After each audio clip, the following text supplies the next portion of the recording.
누가복음 7장 11절부터 17절까지 한 목소리로 읽겠습니다. 그 후에 예수께서 나인이란 성으로 가실새 제자와 많은 무리가 동행하더니 성문에 가까이 이르실 때에 나를 메고 나오니 이는 한 어머니의 독자요 그의 어머니는 과부라. 그 성에 많은 사람도 그와 함께 나오더니 주께서 과부를 보시고 불쌍히 여기사 울지 말라 하시고 가까이 가서 그 관에 손을 대시니 맨 자들이 서는지라. 예수께서 이르시되 청년아 내가 네게 말하노니 일어나라 하시매 죽었던 자가 일어나 앉고 말도 하거늘 예수께서 그를 어머니에게 주시니 모든 사람들이 두려워하며 하나님께 영광을 돌려 이르되 큰 선지자가 우리 가운데 일어나셨다 하고 또 하나님께서 자기 백성을 돌보셨다 하더라. 예수께 대한 이 소문이 온 유대와 사방에 두루 퍼지니라. 하나님, 기도하겠습니다. 하나님 아버지 은혜와 사랑에 감사를 드립니다. 이 시간 함께 모인 우리 형제 자매님들 안에 계시는 그 아버지를 찬양합니다. 성경 66권 안에 계신 아버지께서 은혜와 진리의 성령으로 우리와 한 몸이 되었사오니 그 한량없는 은혜에 경배를 드립니다. 이 시간에도 주님의 말씀을 통하여 아버지의 이름이 거룩히 여김을 받으시기를 원합니다. 아버지의 말씀은 진리인 줄 믿습니다. 진리 안에서 자유케 하시는 예수 그리스도의 이름으로 기도드립니다. 아멘. 광고를 하나 하겠습니다. 야외 예배를 하게 될 것 같아요. 5월 둘째 주입니다. 5월 둘째 주 주일날. 수요일은 계속 그냥 이대로 하는 거고요. 5월 둘째 주 주일이 5월 13일이에요. 그때 주소는 이제 밴드에 내가 따로 올리겠습니다. 경기도 광주로 알고 있어요. 시간은 오전 11시 똑같이 같은 시간에 하는 것으로 하고요. 미리 그 카풀을 좀 신청을 하면 좋겠어요. 그래서 가지고 있는 차가 있는 분들은 좀 알려주시면 좋겠습니다. 갈 수 있는 지역하고 출발할 수 있는 지역하고 몇 사람 탈 수 있는 인원 그것을 미리 말씀해 주시면 그쪽 지역에 있는 분들하고 같이 동행할 수 있도록 최대한 차량 수를 좀 줄이면서 같이 갈 수 있도록 그렇게 했으면 좋겠습니다. 회계님이나 팀장님께 이렇게 말씀드리면은 취합을 해서 미리미리 짜면 좋겠습니다. 시간이 아직 있으니까 그렇게 해주시면 좋겠고요. 그 야외 예배, 거기 경치가 굉장히 좋다고 그래요. 그 농장이라고 그러는데 기대되지 않아요? 바람도 좀 쐬고 이제 평소에 먹지 못한 것도 거기서 먹을 수 있을지도 몰라요. 예. 기대하시고 오늘 말씀 제목은 잘 아는 본문 말씀이죠. 나인성 과부와 그 아들입니다. 나인성 과부와 그 아들. 나인성이라고 하는 그 마을에 한 과부가 살았는데 그 과부의 아들이 죽었다라는 거죠. 죽었어요. 그래서 관을 메고 나오는 그 죽은 아들을 예수님이 고쳐주시는 그런 이야기입니다. 예수님이 안수하시고 일어나 걸어라 일어나라 하니까는 딱 일어났잖아요. 그런 이야기예요. 근데 성경은 항상 이중 구조로 되어 있다는 것을 아셔야 돼요. 이중 구조로 됐다라는 건 뭐냐면 우리가 눈으로 보고 읽고 하는 이 표면적인 문자적인 내용이 있죠. 이게 표면이에요. 표면이라면 그 안에 담고 있는 의미가 있어요. 항상. 그 의미가 뭐냐면 그게 영이에요. 영. 그게 생명이고 그 말씀이 생명의 양식이다 이거예요. 그래서 항상 겉에 흐르는 이 표면적인 내용은 육체의 법이 됩니다. 그건 율법이 되는 거예요. 그래서 그 표면적인 말씀을 우리가 교훈으로 삼잖아요. 그러면 그것이 사람의 교훈이 되는 거예요. 사람의 교훈. 그렇기 때문에 이 말씀대로 살자라고 하잖아요. 그 말씀 자체는 좋아 보입니다. 말씀대로 살자. 굉장히 좋아 보이죠. 그런데 표면적인 말씀, 문자대로 살 사람은 이 세상에 아무도 없어요. 아무리 그렇게 살려고 노력을 해도 살 수 없습니다. 또 하나님을 그런 식으로 본받자라고 하는 것도 그렇게 본받을 수도 없어요. 그래서 오늘 본문도 가만히 보면 예수님이 간단하게 사람을 고치잖아요. 죽은 사람을 일으키잖아요. 그러니까 이걸 사람들이 이렇게 자기도 그렇게 했으면 좋겠다고 하는 야망을 품게 됩니다. 그래서 그런 능력을 받기를 원해요. 죽은 자까지도 아주 살리고 싶은 욕망이 사람에게 있다니까요. 죽은 자를 살리면 어떻게 되겠어요? 그 사람은 완전 스타자예요. 스타가 되죠. 죽은 자를 살리지는 못하더라도 그래도 불치병 정도는 고칠 수 있는 그런 능력이라도 받고 싶은 것이 뭐예요? 사람의 욕망이라니까요. 그것이 뭐냐면 악한 자다 이거예요. 그것을 추구하는 자가 악한 자고 그런 방법으로 고침을 받고자 하는 것도 악한 자에 속하는 겁니다. 왜냐하면 겉으로 준 이 말씀은 이면의 말씀을 깨달으라고 주는 것이지 그 표면적인 말씀 그대로 교훈을 받으라고 하는 말씀이 아니기 때문에 그래요. 그래서 거기에 다 속아 넘어갑니다. 그래서 2단, 3단이 다 거기서 나오는 거예요. 오늘 말씀도 역시 무지개 언약 구조로 되어 있다라는 거예요. 지난주까지 7째 날까지 다 끝났어요. 그러면 이번 주부터는 오늘 말씀부터는 첫째 날부터 다시 시작할 거 아니겠어요? 이게 반복으로 돌아갑니다. 계속적으로. 그래서 11절이 첫째 날에 속한다면 둘째 날은 12절부터 13절까지예요. 둘째 날은. 그다음 셋째 날은 14절부터 17절까지에 해당되고요. 넷째 날은 18절부터 28절까지. 다섯째 날은 29절부터 46절까지. 그 다음에 여섯째 날은 47절부터 50절까지 해당되고, 일곱째 날은 8장 1절부터 3절까지 이렇게 되더라고요. 그때 또 알려드리니까 그냥 놓쳐도 상관없습니다.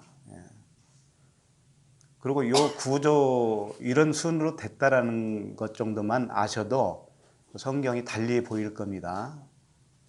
그리고 자신이 성경을 보시면서 이런 구조로 돼 있다라는 것을 염두에 두고 읽으시면 좀 발견하는 게 더 많이 있을 것 같아요. 딱 정확하지는 못하더라도 개인마다 해보면 좀 다를 수가 있으니까 정확하게는 다 일치는 안 되더라도 그렇게 훈련을 하면 나중에는 10명이 해도 좀 비슷하게 나올 것 같아요. 왜 무지개 언약으로 기록했을까? 하나님이 그 의도가 있었을 거예요. 모든 말씀이 언약이라는 거죠. 언약. 일단 첫 번째가 모든 말씀이 행위의 언약이 아니고 은혜의 언약이다라고 하는 것을 계속적으로 말씀해 주시고 계신 것이죠. 은혜 언약은 뭐냐면 내가 해주겠다. 네가 하는 게 아니고 내가 하는 거야. 이 말씀을 계속 해주시는 것이고, 행위 언약은 뭐냐면 내가 주인이 되어서 하나님의 말씀을 내가 이루어내려고 하는 것이 행위 언약이잖아요. 근데 그게 아니다 이거죠. 표면으로 보면 마치 그렇게 보이거든요. 근데 그게 아니다 이거죠. 그래서 자기가 주인이 되어서 하는 모든 생각, 모든 시도들이 그렇게 시도를 하고 있다면 은혜에서 떨어진 자가 되는 거예요. 은혜에서 떨어진 자다. 그것을. 그것이 하나님과 분리된 상태다. 이렇게 성경은 말씀하고 있는 겁니다. 하나님을 이렇게 아는 거예요. 예수를 그리스도로 아는 거죠. 표면에 있는 이 말씀을 이면의 말씀으로 아는 걸 말하는 거예요. 율법을 진리로 아는 거예요. 네. 그렇게 되면 그 율법과 은혜가 하나다라는 것을 발견해요. 하나다라고 하는 것은 겉의 것과 속이 하나라는 것인데 겉의 것을 보고 안의 것을 발견하면 이 안의 것이 진짜라는 거죠. 안의 것이 진짜라는 거예요. 그럼 겉의 것은 자연적으로 그냥 버려지는 것이죠. 그렇잖아요. 율법을 복음으로 아는 거예요. 율법을 복음으로 아는 거. 그렇다면 우리의 삶도 이 눈에 보이는 세상에서 살지요. 눈에 보이는 세상에서 사는데 내가 하고 있는 일, 여러 가지 사람 관계, 그 모든 삶, 이것이 이 세상인데 이 세상을 통해서 영생을 발견하는 거죠. 그 의미를 발견하는 거죠. 의미를 발견하면 그 의미가 중요하기 때문에 이 세상도 소중하게 그냥 살아가는 거예요. 소중하게 살아가지만 의미를 더 중요하게 살아가요. 그 사람은. 의미를. 근데 겉만 중요하게 여기고 사는 사람은 이 겉에 세상에 목숨을 걸어버리잖아요. 예. 돈 버는 데에 목숨을 걸죠. 잘 사는 데에, 건강한 데에. 그렇지만 그 내용을, 이면에 있는 영생을 발견한 자는 그 영생이 소중하기 때문에 겉의 것을 그 영생을 위해서만 사는 거죠. 건강도 그 영원한 생명을 위해서 건강을 유지하는 것 뿐이죠. 그러나 거기에 목숨 거는 사람들은 아니다 이거예요. 그리고 이 우리의 육신의 기준, 육신의 생각, 이 가치관이 이제 바뀌어지잖아요. 성령의 기준, 성령의 생각으로 바꿔지는 겁니다. 이것이 십자가의 죽음이에요. 이 가치관이 바뀌어지는 것이 십자가의 죽음이라고요. 선악 기준이 아니라 이제는 진리의 기준으로 바꿔지는 겁니다. 이것이 십자가의 죽음을 통과했다라고 또 표현을 하는 거예요. 십자가의 죽음이라는 것이 다른 거 아닙니다. 이 세상 기준이 영적 기준으로 바뀌는 거예요. 하나님 기준으로. 근데 하나님 기준은 다른 말로 말하면 또 사랑이라고 할 수도 있어요. 사랑. 그 사랑은 허다한 죄를 덮어버려요. 그래서 선악의 관점으로 봐지지가 않아요. 그렇게 바뀌어지는 걸 말하는 거죠. 그래서 다 사랑할 수가 있는 거죠. 사랑이라고 하는 관점으로 딱 바꿔지니까 선악으로 내가 판단하고 이건 좋은 거야, 나쁜 거야. 항상 그랬던 내가 이제 사랑이라고 하는 그 하나의 진리의 기준으로 바뀌니까 이거 나쁜 것도 이것도 필요했구나 라고 하는 것을 이제 발견하는 거예요. 나에게 내가 감기를 들었는데 그것도 나중에 보니까 필요했구나 라고 하는 것을 발견하게 되는 것이죠. 치아를 2개를 뽑으신 분이 여기 계셔요. 여기 좀 부으셨잖아요. 근데 지나고 보면 이것도 필요했다. 새 이빨을 껴야 되니까 빼야 되잖아요. 필요했지. 지금은 고통스럽지만. 네. 그러니까 선악이 아니에요. 따지고 보면 다 그게 선이에요. 그게 사랑이고 그게 진리죠. 자, 오늘 본문 말씀을 보겠습니다. 11절 보시면 그 후에 예수께서 나인이란 성으로 가실새 제자와 많은 무리가 동행하더니 이렇게 되어 있어요. 이제 새롭게 시작을 하는 겁니다. 이게 이제 첫째 날에 해당되는데 왜 첫째 날이냐면 나인이라는 성으로 예수님이 이제 향해서 가는 거예요. 왜 가느냐? 구원을 위해서 가는 거죠. 구원의 시작이에요. 시작점. 나인이라는 성으로 가실새 제자와 많은 무리가 동행합니다. 제자와 많은 무리가 동행했다는 건 뭐냐면 지금 현재 시작점이 이렇다는 거예요. 제자는 배우는 자를 제자라고 그래요. 그리고 이 많은 무리는 오합지졸이거든요. 무리가.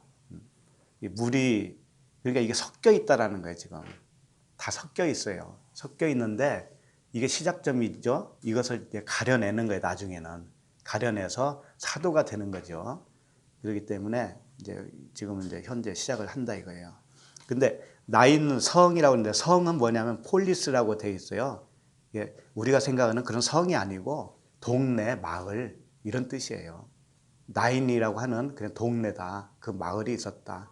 성읍, 뭐 고을 그런 도시가 있었다 이거죠.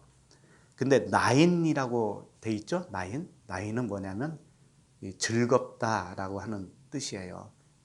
이 복음서에 신약에 여기 딱 한 번만 나옵니다. 이 나인성, 나인이라고 하는 마을은 여기 딱 한 번 나와요. 근데 지금 현재도 있다고 그래요. 이스라엘에 나인이라고 부르지 않고 네인이라고 부른다고 해요. 가보지 않아서 잘 모르는데 있다고 그러더라고요. 갈릴리 마을에서 한 40km 떨어진 그런 마을이라고 그러는데 이 나인이라고 하는 뜻이 있다 이거예요. 그게 중요해요. 이 즐겁다라는 뜻이고 쉼, 뭐 휴식 그런 뜻이에요.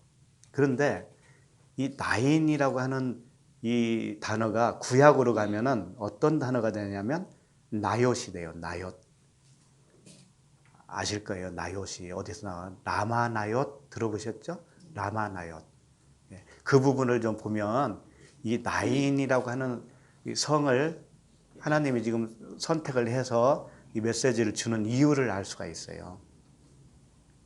사무엘상 19장 18절을 좀 펴보시겠어요?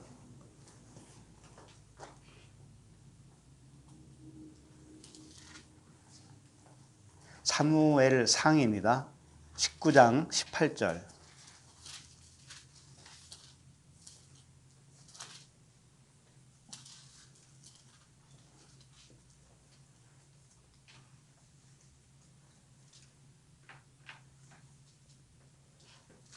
잘 아시는 내용일 겁니다. 다윗이 사울 왕에게 이제 쫓기면서 이제 도피를 하다가 사무엘을 만납니다. 그래서 사무엘과 함께 이 라마나요셋에서 살았다라고 하는 이야기예요. 거기 보면 19장 18절 다윗이 도피하여 라마로 가서 사무엘에게로 나아가서 사울이 자기에게 행한 일을 다 전하였고 다윗과 사무엘이 나요스로 가서 살았더라 이렇게 되어 있어요. 그 다음에 19절 어떤 사람이 사울에게 전하여 이르되 다윗이 라마 나요스에 있더이다 하매 이렇게 되어 있죠. 라마가 뭐냐면 높은 곳이라고 하는 뜻이에요. 고지, 높은 지역이에요. 높은 지역이고 나요스는 뭐냐면 거주하다 또 쉬다 이런 뜻이에요. 그런데 이걸 추적을 해보니까 어떤 의미가 있냐면 이 아름답게 꾸미는 거주지다 이런 뜻이에요. 아름답게 꾸미는 거주지. 이게 뭐겠어요? 성전이죠, 뭐. 우리 안에 마음의 성전을 건축한다라는 의미죠. 그러니까 라마나요시나 오늘 말하는 나인이나 같은 의미인데 우리 마음 성전을 아름답게 꾸민다 이거죠. 그러니까 주님이 나인 성에 들어갔다라는 것은 의미는 뭐냐면 그 지역 마을에 있는 그 사람 자신을 아름다운 성전으로 거주지로 만들어주겠다 이런 의도가 있는 거예요. 그래서 20절 보시면 사무엘상이에요. 19장 20절 보면 사울이 다윗을 잡으러 전령들을 보냈더니 그들이 선지자 무리가 예언하는 것과 사무엘이 그들의 수령으로 선 것을 볼 때에 하나님의 영이 사울의 전령들에게 임하며 그들도 예언을 한지라. 사울이 다윗을 잡아오라고 전령을 보냈죠. 라마나요스로 보냈는데 그들이 그곳에 도착하자마자 예언을 해버렸어요. 잡으러 왔다가 그들이 잡을 생각은 안 하고 하나님 영에 사로잡혀 버렸어요. 그런 곳이 어디다? 라마나요시다 이거예요. 그런 곳이 나인성이다 이거죠. 사무엘상 그 다음에 21절 어떤 사람이 그것을 사울에게 알림해 사울이 다른 전령들을 보냈더니 그들도 예언을 했으므로 사울이 세 번째 다시 전령들을 보냈더니 그들도 예언을 한지라. 3세분 한 겁니다. 그래도 다 예언을 하고 있어요.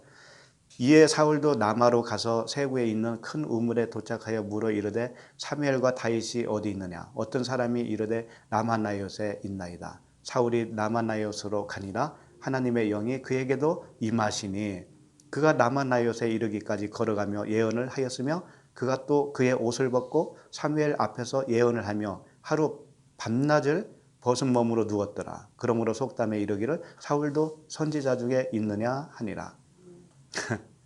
사울이 이제 친히 잡으러 갔는데, 다윗을 잡으러 갔는데 자기도 가서 예언을 해버렸어요. 예언을 했는데 옷까지 벗었어요.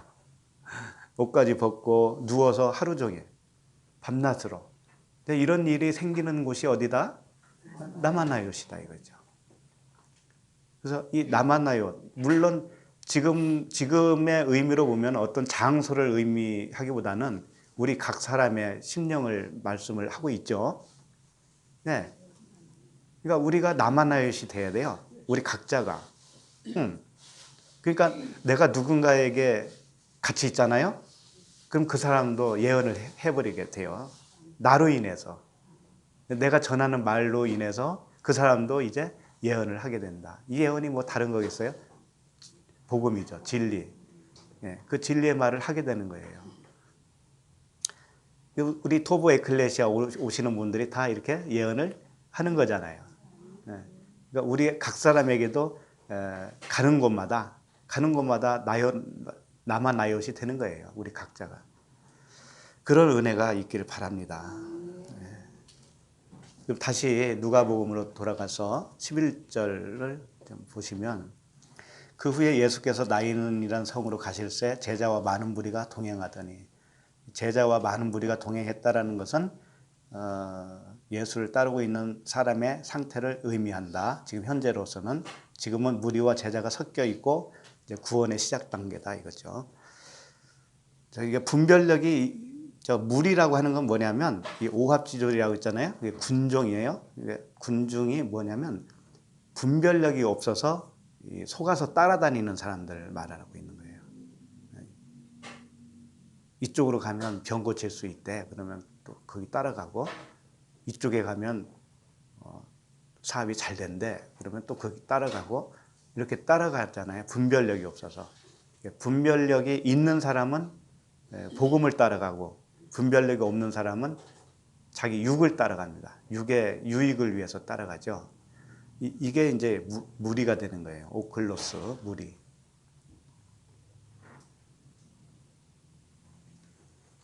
자, 그러면 12절을 가겠습니다. 12절, 13절, 14절은 둘째 날에 해당되는데, 둘째 날은 뭐냐면 아랫물과 위에물이 나눠지는 겁니다. 나눠지는 거예요. 죄와 이 의가 이게 나눠져 버리는 거예요.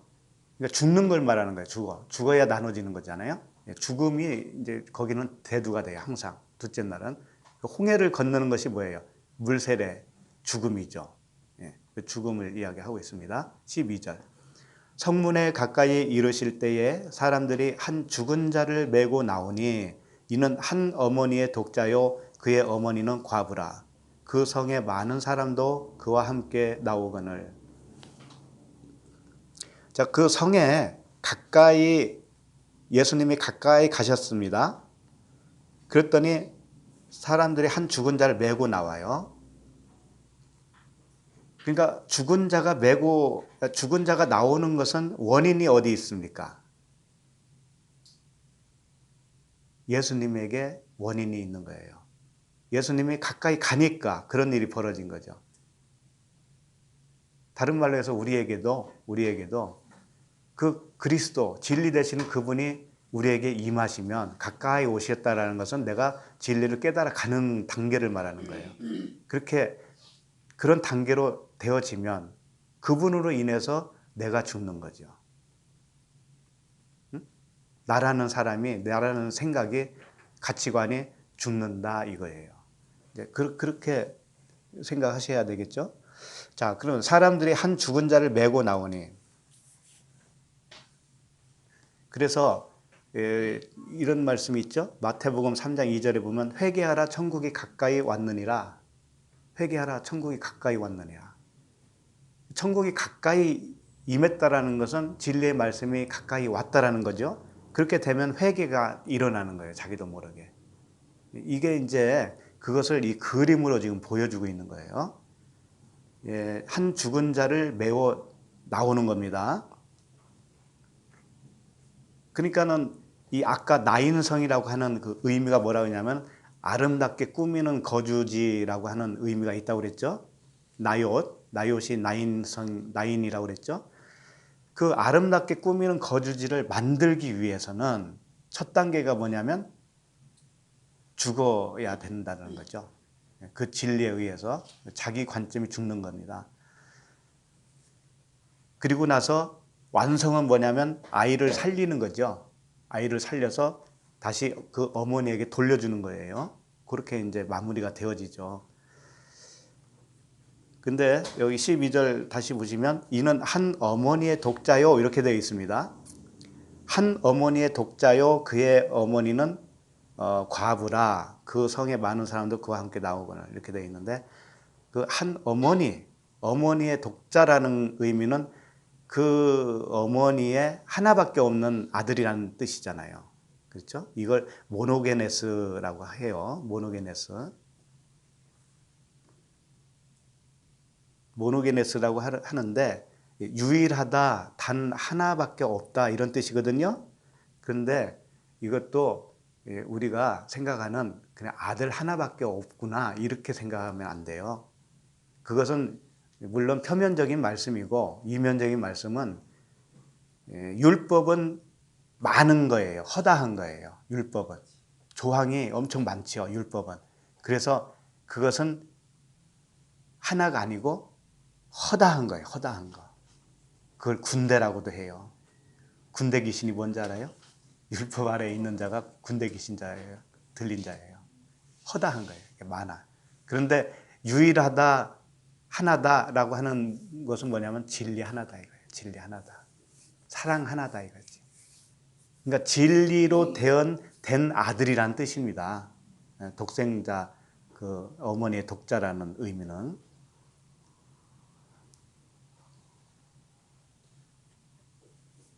그래서 그 진리가 되어진 자죠. 죽은 자지만 그런 자라는 거예요. 그런데 과부의 아들이라는 뜻이죠. 그럼 과부는 뭘까요? 과부도 남편을 잃은 자잖아요. 남편이 없는 자가 과부입니다. 원래 남편이 있었는데 남편이 없는 자.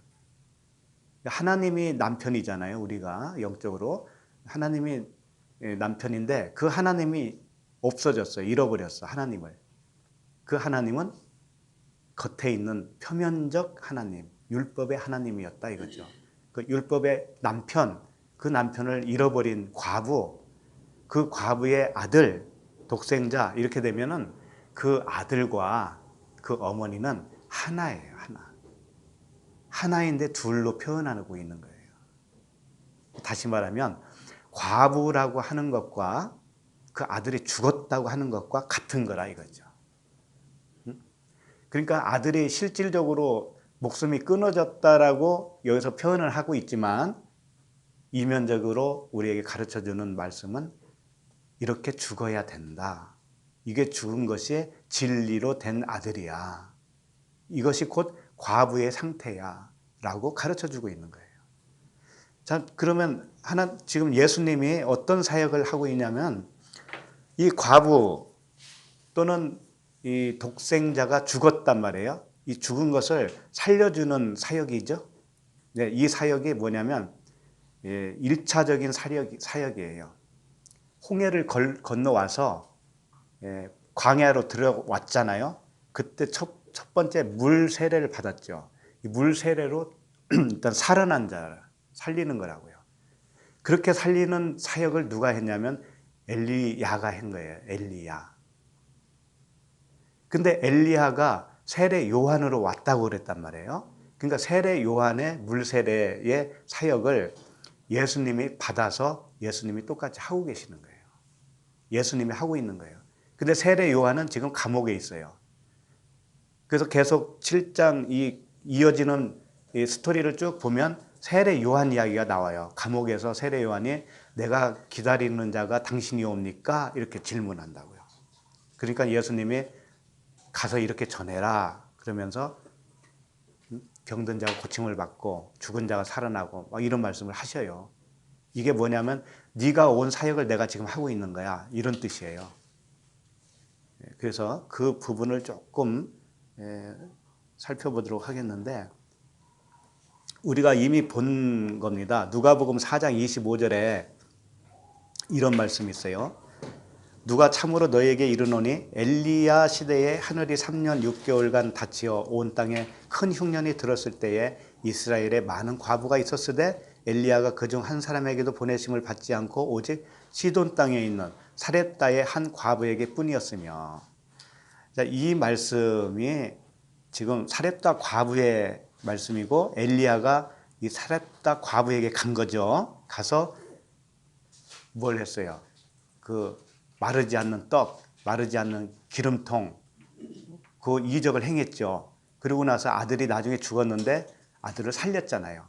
요 똑같은 스토리를 지금 재현하고 있어요. 예수님이. 나인성 과부의 아들을 살려주는 이 사건이 구약에서 일어난 사건을 지금 재현하고 있다고요. 그러니까 예수님의 사역이 엘리야의 사역이요, 예수님의 사역이 세례 요한의 사역이다라고 하는 것을 여기서 나타내 주고 있다 이거예요.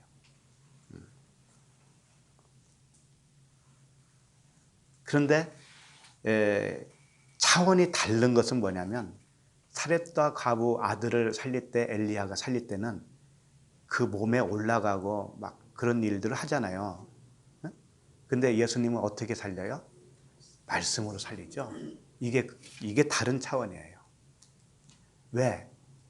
그때는 그 겉에 거, 육적인 살리는 것을 통해서 말씀을 했다면 여기서는 영적인 이야기를 하고 있는 거예요. 예수님은 우리에게 영적인 죽음을 영적인 살아남으로 가르쳐 주겠다 이거죠. 그렇게 해서 이 예수님의 사역이 사실은 이런 거예요. 모세의 사역이 엘리야의 사역이고 엘리야의 사역이 세례 요한의 사역이고 예수님도 그 사역과 똑같아요. 그러니까 변화산에서 누구 나와요? 모세, 엘리야, 예수님 이렇게 나오잖아요. 그렇게 해서 그분들은 죽어주시는 거예요. 그분들은 죽어주시는 거예요. 죽어주시고 진리로 나오는 거죠. 그것이 이제 엘리사가 되는 거예요. 엘리사. 엘리사는 사실상 세례 요한이 아니고 이제 요한, 사랑의 사도 요한이 엘리사의 사역이라고 보면 되는 거예요. 그건 그리스도의 사역이에요. 이렇게 나눠지는 거예요. 그러니까 이제 12절 끝에 보면 그 성에 많은 사람들도 그와 함께 나온다 그랬잖아요. 이게 출애굽의 모습을 지금 연상케 하고 있어요. 그렇죠? 죽은 자가 나오는데 그 죽었다라는 것은 출애굽 홍해를 건너는 것은 세례를 받는 것이고 그 죽음이에요. 겉사람의 죽음이죠. 죽음. 그 다음에 많은 사람이 함께 나왔다라는 것이 그 사람들도 같은 상황으로 맞이하고 있는 겁니다. 그렇게 연상을 해주고 있고요. 13절 주께서 과부를 보시고 불쌍히 여기사 울지 말라 하시고 이렇게 했어요. 자, 불쌍히 여기사가요. 스플랑크 니조마이 굉장히 긴 단어예요. 이게. 스플랑크 니조마이 이렇게 돼 있어요. 이게 이 단어가 스플랑크논이라고 하는 단어에서 나왔는데 이 창자예요. 창자. 내장이라는 뜻이거든요. 이게 어디서 나오냐면 사도행전 1장 18절에 이렇게 쓰여 있어요. 그 가룟 유다 있잖아요. 가룟 유다가 이 사람이 불의의 싹스로 밭을 사고 후에 몸이 곤두박질하여 배가 터져 창자가 다 흘러나온지라. 이 창자가 다 흘러나온 거 이것이 불쌍히 여긴다고 하는 단어로 사용되어졌다라는 거예요. 그러니까 불쌍히 여겼다라고 하는 이 단어가 창자까지 뒤틀려진다라고 하는 의미를 가지고 있다는 거죠. 그러니까 얼마나 불쌍히 여기냐면 창자가 터져 나올 정도로, 창자가 뒤틀려질 정도로. 이건 다름 아니고 예수 그리스도의 죽으심을, 십자가의 죽으심을 의미하고 있어요. 그러니까 과부를 보고 불쌍히 여겼다라는 것은 과부 얼마나 살기 힘들어. 세상 살기 힘들지. 그런데 그 아들까지 죽었단 말이에요. 그러니 얼마나 불쌍해. 겉으로 보면 그런 내용이 맞지요. 겉으로 보면 그 내용도 맞아요. 그런데 그 이면적인 말씀은 뭐냐면 과부가 됐다라는 것을 불쌍히 여겼다라고 하는 것이 뭐겠어요? 과부는 이제는 진리를 알아먹었잖아요. 진리를 알아먹었다고 하는 것을 불쌍히 여겼다라는 의미는 뭐냐면 내가 죽어줬다. 내가 죽어줬기 때문에 이런 일이 생기는 것이다. 십자가의 죽음을 말하고 있어요. 그리스도의 십자가의 죽음. 십자가의 죽음과 이 여인이 과부가 된 사건은 같은 거라는 거예요. 같은 거. 그러니까 하나님이 우리를 불쌍히 여기는 것은 딱 하나밖에 없는 거예요. 과부가 되어져야 불쌍히 여겨주는 거죠. 과부가. 그 율법에서 나와야. 그 문자적인 말씀에서 나와서 이면적인 말씀 안에 영에 들어가는 거예요. 영에. 영적인 영의 아버지, 하나님 아버지와 하나가 되어지는 것. 이것이 이렇게 되어지는 것이 뭐냐면 그분이 불쌍히 여겨졌다라고 하는 겁니다. 불쌍히 여겨준 결과가 그렇게 되는 거예요. 결과가 되는 거예요. 그분의 십자가의 죽으심이 나에게 적용이 됐다라는 거죠. 그러니까 울지 말라 그러는 거예요. 우는 것은 뭐냐면 지난번에도 우리가 살펴봤지만 마리아가 예수님을 잃어버렸잖아요. 그 무덤에서. 잃어버리니까 울지요. 그러니까 주인을 잃어버린 상태. 과부는 주인을 잃어버린 거잖아요. 남편을 잃어버렸죠. 그 상태가 우는 상태예요. 그 상태가. 그러니까 이제 신랑 되시는 그분이 오셨다 이거죠. 오셨으니까 이제 더 이상 울지 않아도 돼. 내가 너의 남편이 되어줄 거야. 이런 말씀이잖아요. 그러니까 아들을 고쳐서 과부에게, 어머니에게 다시 돌려준다고 하는 의미는 뭐냐면 예수님이 그와 하나가 되는 거예요. 그 자체가. 영적으로는. 그렇죠. 거기서 나왔죠. 거기서 죽고 나온 거죠. 그래서 새 남편, 그리스도와 새 남편으로 이제, 그렇죠.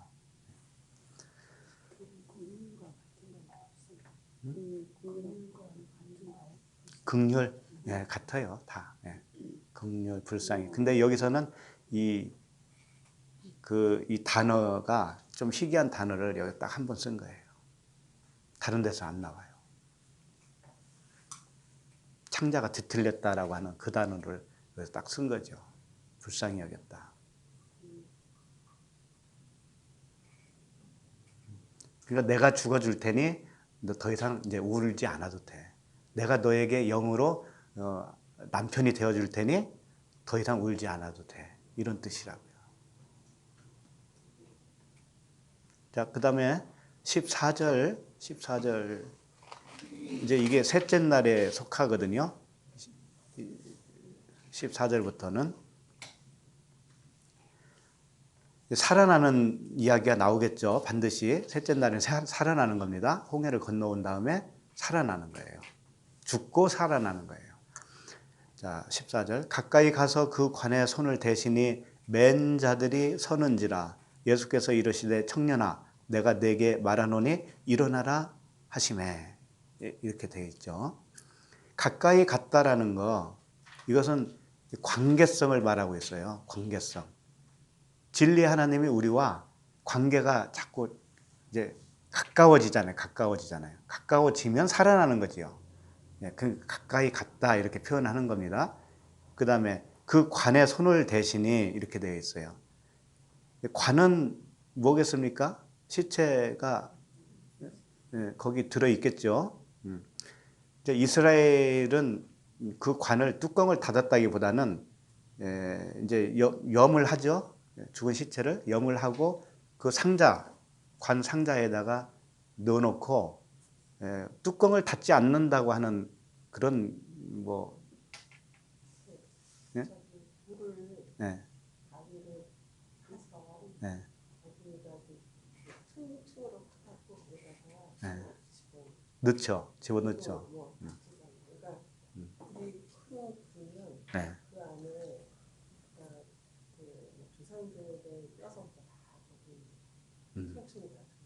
그럼 관체에 이렇게 집어넣겠죠. 그 바위에다가 굴에다. 네.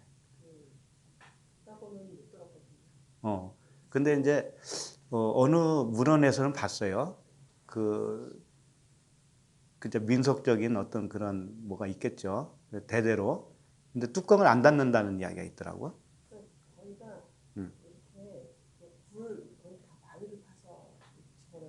네, 바위를 파서 집어넣죠. 네. 네. 네. 돌로, 그렇죠. 네, 네, 네. 이제 지금까지는 이스라엘에 대해서 전문가가 말씀을 해주셨습니다. 이스라엘을 여러 번 다녀오시면서 영적 이스라엘이 되기를 기도하시는 분이시죠. 이 관에 시체가 들어있다는 건 뭐예요? 완벽히 죽었다라는 걸 의미하잖아요. 우리도 그렇게 죽어야 되는 거죠. 그렇게 죽으셨습니까? 이건 영적인 측면을 말하는 거예요. 우리의 가치관, 기준, 율법적 사고방식, 이것을 말하는 거예요. 이게 죽어야 된다는 거죠. 다시 진리의 가치관으로 바뀌는 걸 말하는 거죠. 그렇게 교환되는 거예요. 십자가가 그걸 의미하고 있거든요. 자, 그런데 이 관에 손을 대면 율법에서는 뭐라고 하는지를 알아야 돼요. 시체에 손을 댄다든지 관에 손을 대면 부정한 거거든요. 그것이. 부정한 거예요. 그걸 규정하고 있어요.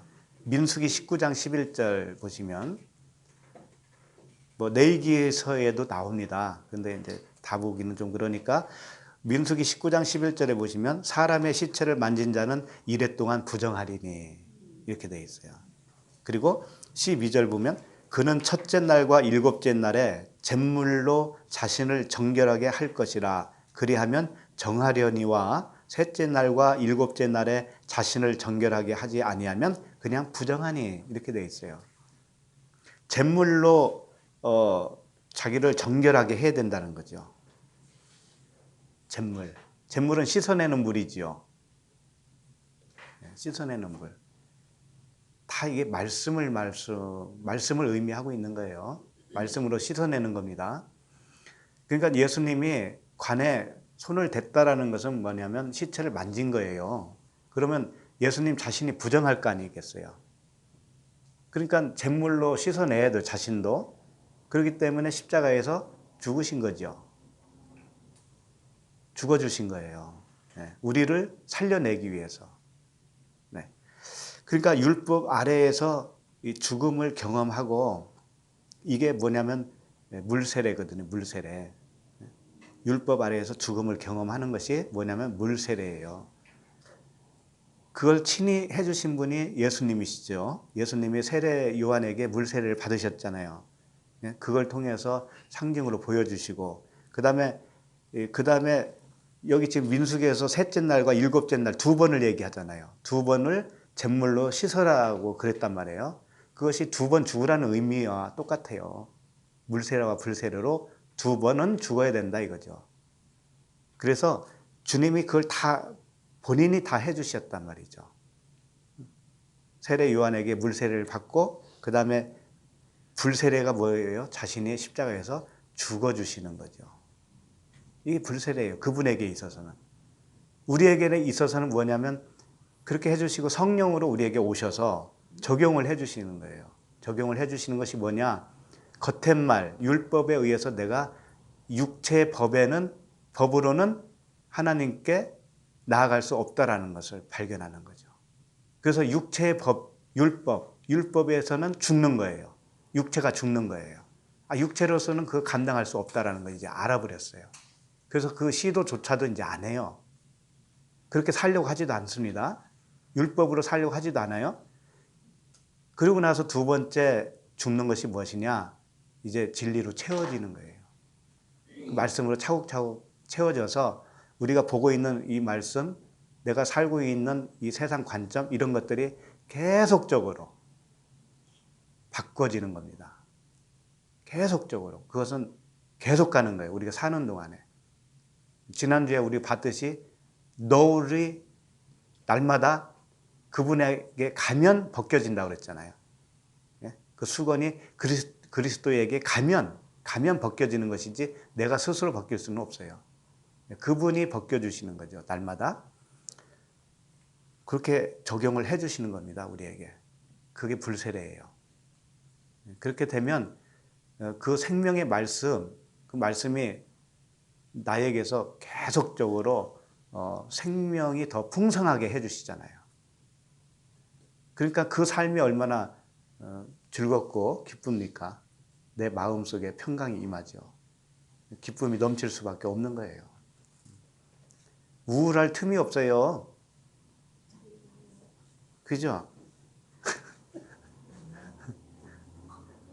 우울증으로 돌아가시는 분들도 꽤 많잖아요. 예. 근데 진리의 사람들은 우울증을 앓을 틈이 없다니까요. 틈이 없어요. 그러니까 약값도 안 들고 얼마나 좋아요.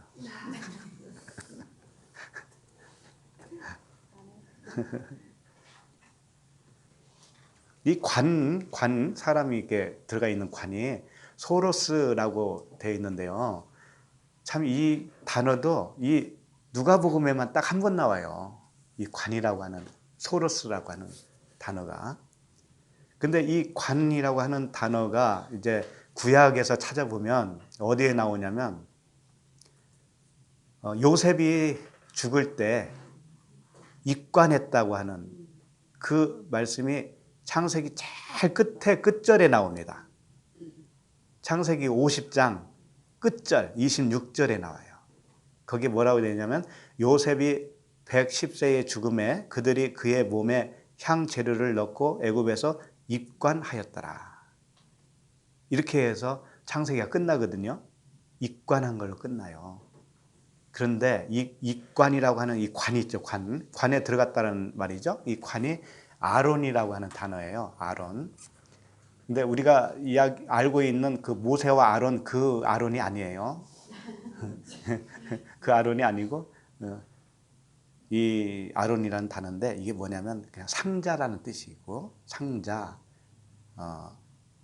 언약궤 아시죠? 법궤, 언약궤, 증거궤, 그걸 의미하고 있다니까요. 언약궤. 그리고 돈궤, 뭐 이렇게도 표현해요. 그러니까 그 안에 뭐가 들어있냐면 보석이 들어있는 거죠. 보물이. 그 관 안에는.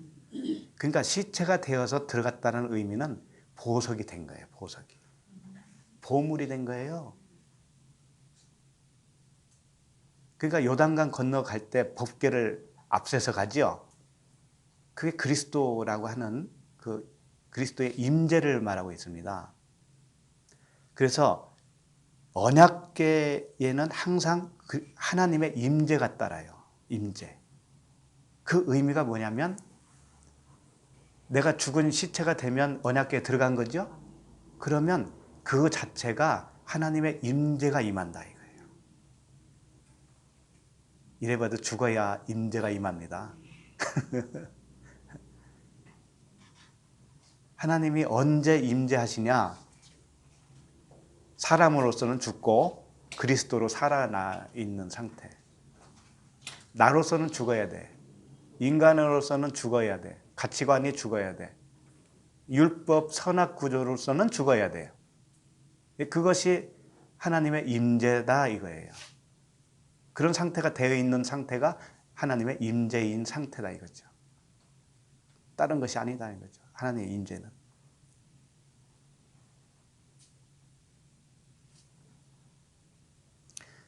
그래서 그 관에 하나님의 임재가 임하시잖아요. 예수님이 시체가 되어 나오니까 어떻게 해요? 손을 대시잖아요.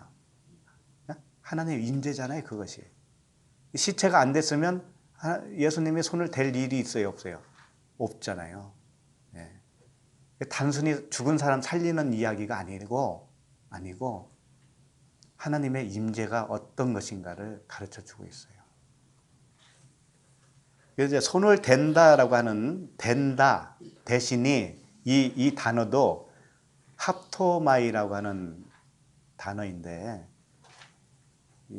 이걸 이제 오해를 하면 어떻게 되냐면 이제 안수한다든지 손을 대면 낫는다든지 터치하면 낫는다든지 이런 어떤 그 퍼포먼스를 생각을 하는데 그렇게 생각하시면 안 돼요. 내용으로 아셔야 돼요. 내용.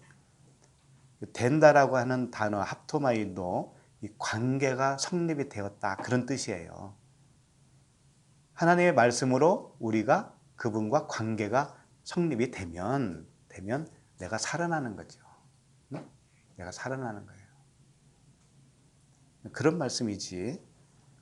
어떤 그 손으로 댔다고 해서 안수했다고 해서 살아나고 그런 거 아니라고요. 자, 그리고 예수께서 이르시되 청년아 내가 내게 말하노니 일어나라 하심이 이렇게 돼 있죠. 예. 여기서 청년이라고 돼 있습니다. 그 과부의 아들이 연령이 무엇인지 어느 정도인지는 앞에서는 이야기가 없었어요. 근데 여기서 예수님이 청년아 한 거 보니까 젊은이라는 것이죠. 청년은 젊은이잖아요. 젊은이. 왜 젊은이라고 표현을 하고 있냐면 그렇게 죽은 자는 청년이다 이거죠. 진리로 죽은 자는 이것이 젊은이다 이거예요. 그럼 장로는 뭐겠어요? 살아나서 이제 아들을 낳을 수 있는 자는 장로가 되는 거예요. 그럼 지금은 여기서는 이제 청년이에요. 청년. 살아나는 거예요. 영적으로 살아나면 청년이에요. 젊은이. 일어나라라고 하는 단어는 에게이로라고 하는 단어이거든요. 에게이로. 이건 일어서다, 뭐 들어올리다. 예수님이 부활했다라고 표현할 때 이 에게이로라고 하는 단어를 사용했어요. 이것은 완전히 죽은 시체가 육적으로 살아났다는 의미가 아니에요. 에게이로라는 단어는 어떤 의미를 가지고 있냐면 마음이라든지 생각, 우리의 마음 생각 있죠? 육적인 마음 생각 이것이 다른 차원의 마음과 생각으로 이게 일어났다 이거예요. 바꿔졌다 이거예요. 그런 차원으로 쓰기 위한 단어예요. 이 에게이로라는 단어가. 그러니까 우리도 부활했다라고 하는 우리가 부활했다라는 것은 이 아나스타시스 이렇게 쓰기도 하는데 위의 차원으로 일어났다 이거예요. 위의 차원으로 살아났다 이거죠. 에게이로나 아나스타시스나 뭐 크게 다른 것은 아니죠. 그러니까 위의 차원으로 우리가 살아난 거예요. 살아난 거. 일어난 거.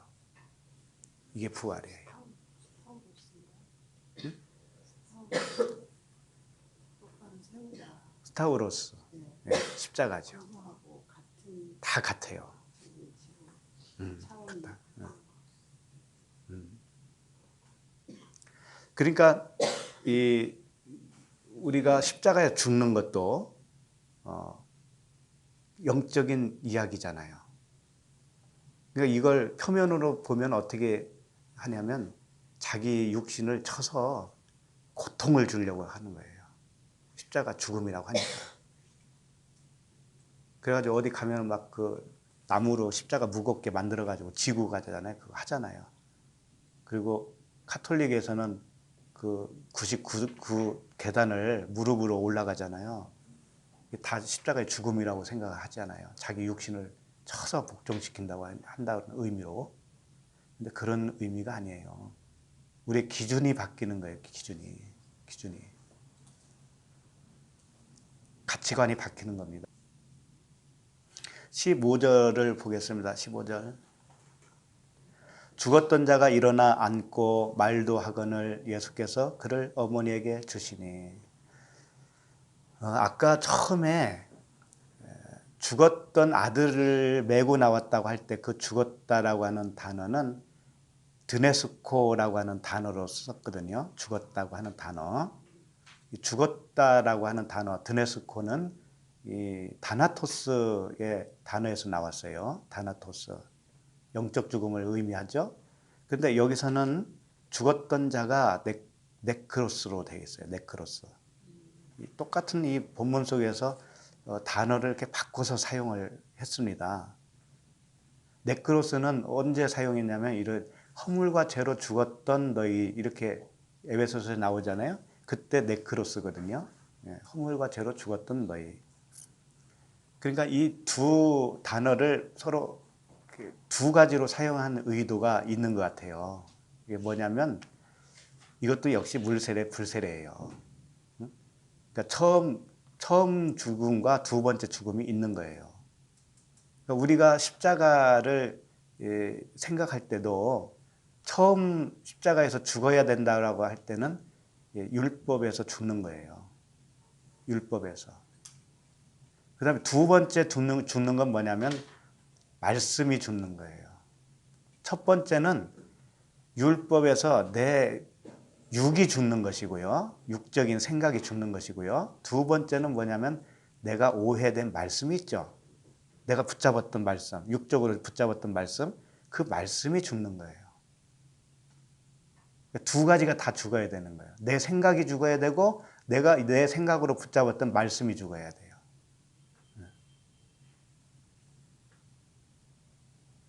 어렵죠. 근데 여러분 지금 그렇게 되고 있는 거예요. 네. 이게 두 가지 다 죽고 있는 거예요. 근데 처음에는 이론으로만 압니다. 이론으로만 이걸 그냥 지식으로만. 근데 나중에는 결국은 자기가 그 지식과 함께 자기 존재가 그렇게 새로운 차원의 존재로 바뀌어지면 그 이전 존재는 죽은 거잖아요. 그렇게 죽어지는 거예요. 결국은. 처음에는 자기는 새파랗게 살아있으면서 진리 안 것으로만 그냥 만족해요. 그런데 그렇지 않아요. 나중에는 결국은 자기 존재적인 죽음이 되어요. 죽음이 됐다라는 것은 새로운 차원으로 살아난 거예요. 네? 새로운 진리의 차원으로 사랑으로 살아난 거예요. 자꾸 그렇게 말씀이 그렇게 해주신다니까 우리에게. 그러니까 이걸 그 아들을 살린 다음에 어떻게 해요? 살렸더니 일어나 앉고 말도 하거늘 그러잖아요. 말도 한다라고 하죠. 이게 이제 핵심이라고요. 말에 핵심이 있는 거예요. 얘가 진리의 말을 못하다가 진리의 말을 하는 거예요. 이게 살아난 거다 이거죠. 진짜 살아난 건 그거예요. 진리의 말을 할 수 있는 거죠. 그러니까 글로 표현하고 자꾸 말을 하세요. 내 속에서 먼저 해야 됩니다. 내가 나에게 가르쳐 보세요 한번. 자기가 자기에게 설교를 하시고 성경 공부를 자기가 자기에게 가르쳐 보세요. 일단 그렇게 해보시면 이제 다른 사람에게도 할 수가 있어요. 저는 처음에 그랬어요. 몇 년 전부터 아침에 눈 뜨면 내가 나에게 막 설교를 하고 있는 거예요. 나도 모르게. 그 깨달은 말씀들이 막 생각나고 또 그렇게 하다가 또 다른 말씀이 또 깨달아지고 하면서 내가 나에게 가르치고 있더라니까. 그 얼마나 좋아요. 내가 나에게 하는 거 얼마나 좋아요. 조금 잘못해도 흉볼 사람도 없잖아요.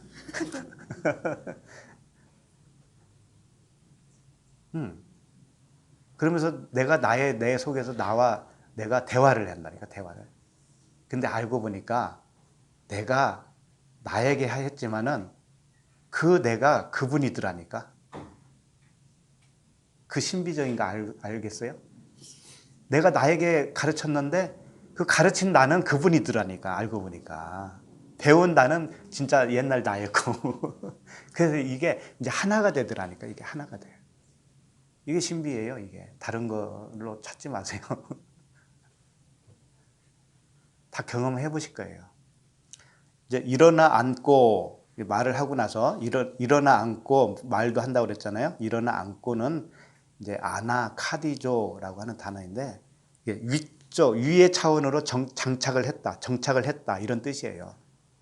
우리 몸으로 그냥 앉았다라는 겉 표현은 되겠지만 그 이면적인 뜻은 하늘적인 그 상태로 정착했다. 이제 이게 구원이죠. 그렇게 된 거죠. 3일째 되면 다 그렇게 살아나는 거예요. 우리가 다 언젠가 그렇게 다 살아났었습니다. 살아났고 이제 광야의 삶을 계속 지나면서 가나안으로 향해서 들어가는 것이고 그렇게 해서 내 속에서 안식이 일어나는 겁니다. 사도행전 9장 40절에 보면 이런 말씀이 있습니다.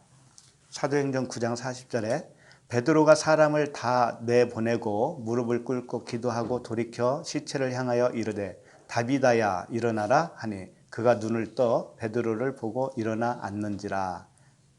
다비다를 살린 일이죠. 베드로가 살렸는데 이때도 일어나 앉는지라가 이 아나카디조라고 하는 단어예요. 그러니까 일어나 앉는다고 하는 것은 영적인 그 하늘적인 진리의 차원으로 이제 정착을 했다 이런 뜻입니다.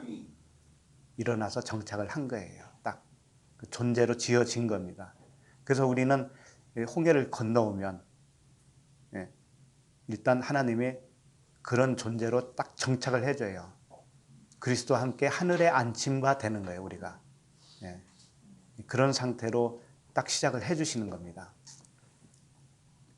그래서 어머니에게 주시니 그랬잖아요. 이제 그 어머니에게 주시니 이것은 뭐냐면 어머니의 소유가 되게 했다 이런 뜻이에요. 줬다라는 의미가 디도미거든요. 디도미는 일반적으로 준다라는 의미인데 그건 뭐냐면 주고 나면 그 사람의 소유가 되는 거예요. 하나님이 우리에게 은혜를 생명을 주신단 말이에요. 주면 그 생명이 나의 소유가 되는 거죠. 이렇게. 그러면 그 어머니의 아들은 사실상 어머니와 하나예요. 하나.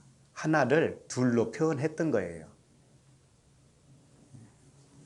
그렇게 둘로 표현해서 하나를 설명하는 부분들이 성경이 너무나 많이 있는 거죠.